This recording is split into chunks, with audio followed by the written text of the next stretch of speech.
What's up guys, this is Chris here, and today we've got a fun list for you. Today we're going to be going over 5 cheat code guns. These are going to be guns that I think are so good that they actually make you shoot better. Now I know it's a common belief that only skill can make you shoot better, but trust me, a faster machine can get you moving faster. It's not that you can buy skill, but you can certainly buy a little more proficiency, you can certainly buy a little more speed and a little more accuracy if it's easier to do so. These guns are going to be fast and accurate, they're going to have light triggers, they're going to have lots of capacity, and they are going to be loads of fun at the range. We're not just going to be talking about super high-end bougie 2011s though, we're going to be going over a bunch of guns from different categories, semi-automatics, revolvers, different calibers, and different price tiers with different applications. But all of them are pretty much to go fast while making good shots. With that being said, let's get right into it with number 5, and we're going to be going over the Smith & Wesson 5.7. Tight groups, good trigger, low recoil. I will take this. Now, this gun is what I would consider to be the best 5.7 pistol on the market. The reason for that is it's very unique barrel design with its features that really are second to none for the price point. The MSRP of this guy is only $700. It can make most people shoot faster and more accurately than they can with their standard 9mm pistol. Part of that reason is because 5.7 is a very flat shooting round out to distance. It also is extremely low recoil with even higher capacity than your standard 9mm with 22+1 in the stock magazine, and you get a couple of magazines when you pick up the gun. 5-inch barrel with a threaded muzzle on that, so if you want to suppress it, you can. Lightning cuts in the slide to make that recoil even less, and then a very excellent trigger from the Smith & Wesson 5.7 that I still can't believe is real on a $700 gun. One of the closest M&Ps ever gotten to the 2011 trigger, and it is right up there with custom Apex triggers on M&Ps, and again, you get it right out of the factory with an optics mount to make you shoot even better. Now, the tempo barrel system on the M&P is really what separates it from a lot of the other 5.7s like the Ruger or the FN, and gives it an even lower recoil impulse, allows you to shoot even faster than those other guns even if your technique's not quite on par. Because the 5.7 is so light in recoil, it's very similar to a 22, although it can actually do some decent damage if you hit stuff with it. So I would consider the 5.7 definitely to be a cheat code gun because it has a very light trigger allowing easier accuracy, very light recoil allowing faster follow-up shots, and if you miss, you got 23 rounds, so you can just keep pulling the trigger until the plate goes down. Now, in at number 4, we have the new Kimber 2K11 Target. You knew there was going to be a 2011. And this one is the newest one we've actually shot on the channel. I actually think this is going to make a pretty big splash in 2024 and 2025.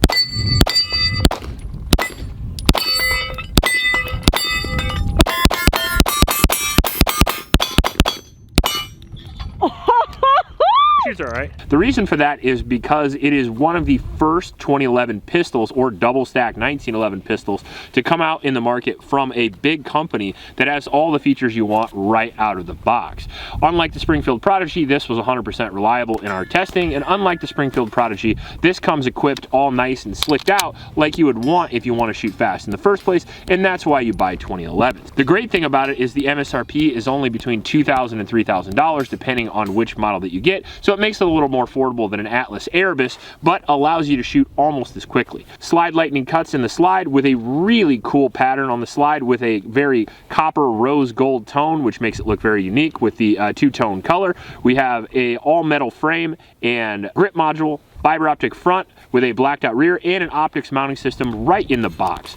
A 3.5 pound trigger is going to make things extremely easy to hit. Now, we've got about 600 rounds through the Kimber 2K Target. It comes with 3 magazines, 2 20 rounders, and I believe an 18. We have Picatinny rail on it. We have a really good undercut on the trigger guard. The grip module has great texture, and all the controls are very slicked up from the factory. It has an ambi safety, and it has a combat bobbed hammer, and again, not to mention the inverted crown on the bull barrel with all the fluting in the chamber and the barrel. This would cost you usually a fortune to get done by a custom company, and again, you can get it right out of the store. I said it before and I'll say it again, when the Springfield Prodigy brought the 2011 to mainstream, I knew they would eventually come out with better and better guns, and you'll have a double stack 1911 from every company, and they'll be fighting over which one can make the best features for the right price. Right now we have Springfield and then Kimber coming out, and I can't wait to see what happens next. Overall though, I think the Kimber 2K target is one of the best 2011s you can get for the money, so it certainly made this list. That being said, pretty much every 2011 over $3,000 is a cheat code, and if you're interested in Atlas Erebus or maybe a Sandhawk or even a Terran Tactical, all of those guns are going to shoot so fast you won't believe it. It's just the 2K target does it for a little bit less. In at number 3, one of my favorite pistols of all time, we have the Vorton Scorpion. Now the Vorton Scorpion is a very interesting gun. It is a single action only, single stack 22 long rifle pistol. Now I know what you're asking. Why is the 22 on this list? And it's because of how unbelievably accurate this gun is. With less than a 2-pound trigger and sights on it that would make you cry, it has a fiber optic front with a blacked out rear, target sight on it with a very long sight radius, and then obviously a Picatinny rail on top, of which I put a 2.5 Trijicon SRO, and this gun shoots everywhere I want it, and it's probably the most accurate handgun I've ever shot. As far as bullseye accuracy, 50 yards and in, the thing prints so tight of groups I can't believe it. I can consistently hit a 4-inch plate at 50 yards with this, which is absolutely incredible considering it's standing. I've never put it in a bench rest, but I'm telling you, it is so accurate that if you can aim at the target, the gun can hit it. I shoot standard CCI mini mag ammunition through it. I don't even use anything bougie, and I can hit at 100 or even 150 yards on occasion.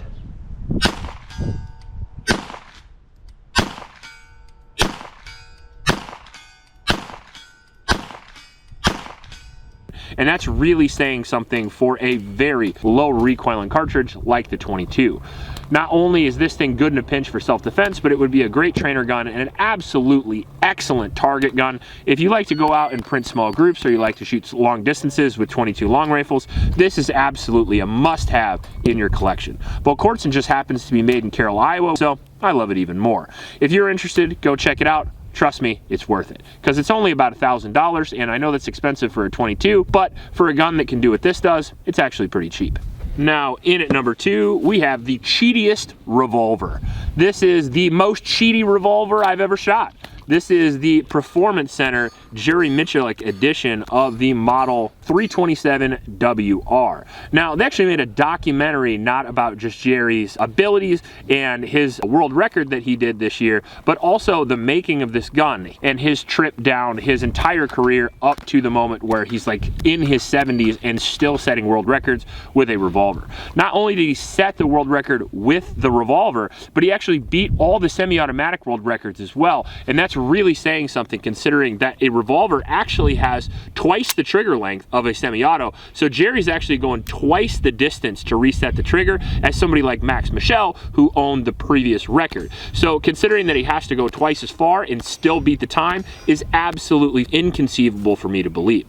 We got this gun from Smith to shoot a review because I am a huge Jerry Miculek fan and he's one of the biggest reasons why I'm on YouTube, but I also wanted to see how I fared with my revolver skills against Jerry in the plate rack competition.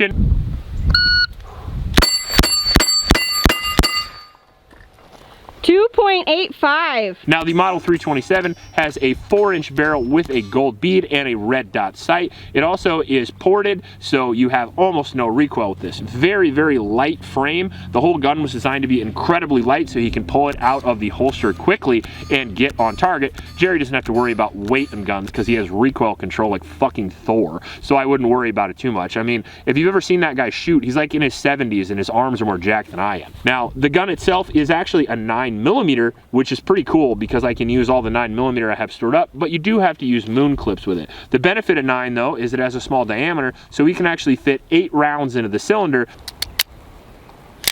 So not only do you get a comp gun with a custom trigger on it, which is very, very lightweight with a bob hammer, but you now get 8 rounds of 9mm in a revolver as well. So not only is it one of the fastest, most accurate revolvers, but for all you semi-auto guys, probably a pretty good one to get started on, because most of you do save up surplus of 9mm, and you're not going to be shooting them quite as fast as your semi-auto. Once they're in the gun, you will, but you're going to have to load those moon clips, and that does take a while. Basically, just stick it right here and immediately mess it up. There we go.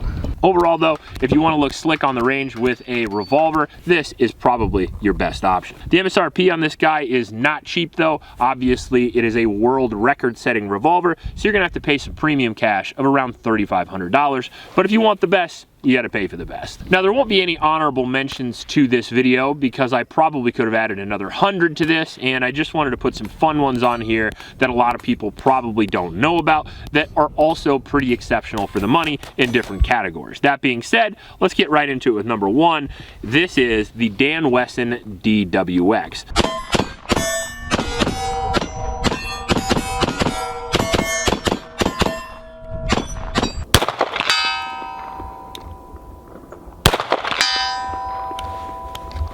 I'll take that. Now, the Dan Wesson DXW, I think, has been forgotten about over the past 2 years. It came out, I think, 2 years ago now, made a pretty big splash, and after that, I haven't really heard of them. As a matter of fact, I haven't really seen any in gun stores, and I'm honestly not sure why. It is a mix between a CZ75 and a 2011 or a double stack 1911 pistol. It has all the great things of both with really none of the cons. And what I mean by that is not only are these guns a little bit safer to use in case you drop them, but on top of that, in my personal experience, more reliable, and it doesn't even have the one thing most 2011 guys hate, which is the grip safety. Now, that's right out of the factory with 25 lines per inch checkering on the grip, and then we have these awesome aluminum, very grippy grips. It has a ambi safety on either side, and it has an amazing 2.5 pound trigger or 3 pound trigger right out of the box, as you can see there. Single action only, and man, is that fucking thing sweet. Show you the reset if I take the magazine out of the gun and stop being an idiot. Look at that. Very short, very light, and very fast. Now, on top of that, I went over to Skip's Guns and I got myself a chunk port and a red dot mount. The new ones actually have red dot mounts out of the factory, but I got this 2 years ago and it didn't. That being said, for what the gun is, the fact that you can get a capacity of 20 rounds in the gun, you get a bunch of magazines, you get a DLC coating, you get an all steel frame with a full dust cover, and you get a 2011 trigger with CZ reliability, you would expect this gun to be $3,000, $4,000, or even $5,000, but the reality is the MSRP on these guys is only $2,100, which makes it right in the running for some of the best race guns for the money in the world. If you were to give me your average $2,000 2011, like maybe your Springfield Prodigy or this DWX, I'm honestly taking this DWX.